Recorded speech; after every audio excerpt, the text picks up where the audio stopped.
Awuzu billahi minash shaitani rajim bismillahir rahmanir rahim. Ẹ káàsán, ẹ kúrọ̀lẹ́, ẹ káalẹ́. Gbogbo tẹ́ bá wo èmi on Point by Two, ṣàlàáfíà ni mo bá yín. Àlàáfíà ni mo wà. Please continue to subscribe and God will continue to bless you. Yes. Ilé ayé yìí kò le at all. Bẹ́ bá ṣe mú ni, ilé ayé yìí ó simple. Mo dẹ̀ ti sọ fẹ́yìn kan o. Mo ní ọkọ àti ìyàwó lèmi on Point by Two ni èmi ń kọ́. So ẹ mọ topic tí mo discuss níjọ́ yẹn tí mo sọ wípé ìwọ ọkùnrin tó bá ti fẹ́ gbórí síbẹ̀, ẹ pardon mi bí mo ṣe fẹ́ sọ lé nínú. Ìwọ ọkùnrin tó bá ti fẹ́ gbórí síbẹ̀, ṣóyé ẹ tó bá ti fẹ́ gbórí síbẹ̀, kò í ṣe túláàsì, wọn ò mú ẹ túláàsì, nǹkan tó bá wù yín ṣe ni. So mo wá fẹ́ bá ẹ̀yin obìnrin sọ̀rọ̀ tẹ́ ẹ desire rẹ̀ àbí tí ọkọ yín náà desire rẹ̀. Ó ní pé number 1 on the list. Ẹ̀yin tẹ́ ẹ fẹ́ kí ọkọ yín kó lá ní dọ̀rìndọ̀. Ẹ̀yin tẹ́ ẹ fẹ́ kí ọkọ yín gbórí síbẹ̀. Ẹ̀yin tí ẹ fẹ́ kí ọkọ yín jẹ ibẹ̀. Ẹ̀yin tẹ́ ẹ fẹ́ kí ọkọ yín lá ibẹ̀. Ẹ̀yin tẹ́ ẹ fẹ́ kí ọkọ yín lá ọkọ àti ìyàwó ni mò ń gbé sọ bá wí o. Gbígbé ìyàwó yóò ṣe ní túká tẹ́ máa fi rántí ara yín nígbà tẹ́ bá lọ lùdé. Tí ọkọ bá travel, ọmọ máa rántí ìyàwó. Ìyàwó náà bá travel. Èmi ò sọ pé túláàsì o, ṣóyé yín, èmi ò ní túláàsì o. Bẹ́ẹ̀ náà sì ni ìwọ tó bá kò tiẹ̀ fún mi, ìwọ náà mọ̀ pé àwọn kan wà tí wọ́n bẹ̀ tú. Tó bá ní ẹ̀yin gidi kan kò tó bẹ́ẹ̀, kò jẹ́ bẹ́ẹ̀, kò rí bẹ́ẹ̀. Rárá, tó bá ti fẹ́ bá mi sọ̀rọ̀, mọ bó ṣe bá mi sọ̀rọ̀. Ọkọ àti ìyàwó a ti sọ pé ẹ̀yin tẹ́ bá ti wà comfortable, ẹ má ṣe. Ẹ̀yin tẹ́ bá tó bá yẹ pé ó dùn mọ́ yín, tó ń dùn mọ́ yín, ẹ fẹ́ jẹrin dọ̀rin dọ̀. Ẹ fẹ́ la plate. Ẹ̀yin tẹ́ fẹ́ jẹ ibẹ̀. Ẹ̀yin tẹ́ fẹ́ la, ẹ̀yin tẹ́ fẹ́ la, ẹ̀yin tẹ́ fẹ́ la, ẹ fẹ́ la òbò. Ìyá là ń bá wí. Obìnrin tó fẹ́ kí wọ́n la òbò ẹ̀ là ń bá wí. Ó ní pé this is number 1 on the list. Drink a lot of water. Ẹ mu omi dáadáa.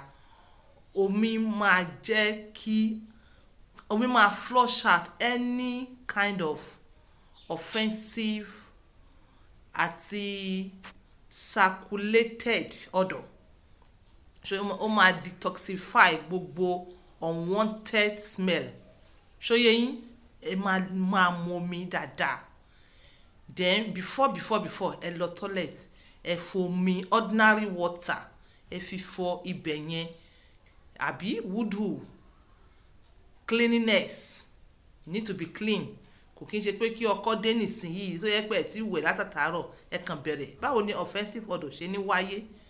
Then before then, ṣóyé yín, ìwọ tó bá nífẹ̀ẹ́ sí kínní, ẹ máa sábà máa jẹ watermelon. That is natural one. Màá fi èyí táwọn ń lò prepared one bíbá màá fi hàn yín. Ẹ máa jẹ natural one. Natural fruits, especially bí watermelon, bí apple. Oh my God. In fact, tí obìnrin bá ń jẹ apple at least 2 in a day. In fact, ibẹ̀ yẹn máa taste ibẹ̀ yẹn máa taste so sweet. Then apples, pineapples àti banana. Ẹ sábà máa jẹ fruit. Ẹ ti gbọ́ kíní kan tó ń sọ yìí pé nǹkan tẹ́yẹ bá jẹ lẹ́yẹ ń gbé fò. Yes, bí nǹkan tẹ́yẹ bá consume, especially fruit. Ìwọ ọkọ tí o bá like láti máa bá ìyàwó rẹ ṣe, o fẹ́ máa bá jẹ bí tá à ń sọ yìí, o fẹ́ máa bá lá bí tá à ń sọ yìí. Encourage ìyàwó ẹ tó bá wà lórí platform láti máa take lot of fruits. Tí ìyàwó ẹ bá jẹyàn tó jẹ́ pé kò kí n sábà jáde àbí kò mọ̀ nípa àti máa jẹ fruit, ìwọ mọ̀ ra wálé because ó máa jẹ́ àǹfààní fún ẹ. Ó máa ní nice odor, ó máa ní nice taste. Ẹ̀yin tẹ́ bá ti mọ̀ pé ẹ kì í jẹ fruit, so yé yín, ẹ tẹ̀ mọ́ débẹ̀ because kò tẹ̀ ní fún yín ní nice scent and nice taste and nice smell. So yé yín bẹ́yẹn. Mo ń teach ọkọ àti ìyàwó ni. Ọkọ mo ní kó ra fruit bọ̀ wálé fún ìyàwó ẹ̀. So yé yín, àbí kí ìyàwó náà mọ jẹ fúnra rẹ̀. Kíní yẹn ó tún dá is a vitamin to the body.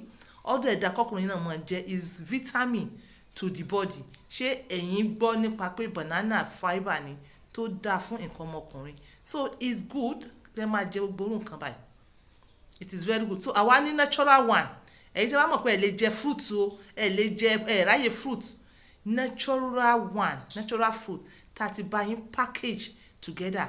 Obìnrin tó bá ń lò ó ibẹ̀ yín ó kàn mọ́ máa dùn ni, ó kàn mọ́ máa succulent, ó máa ṣe swing swing swing. Ṣé rí àwa èmi on point by two láì mi ni àwa ò lè gbẹ, we are always in this mood, we are always in this mood, that is just the truth. We are always mood pé ká kọyín bá a ṣe ń kọyín. So nǹkan tẹ́ ẹ máa ṣe ni pé kẹ́ appreciate, ẹ má sọ nonsense comment o, ibi tá a bá dé yìí bẹ́ẹ̀ kọ nonsense comment ká sí kankan ju pé kẹ́ ẹ ṣe like àti well done.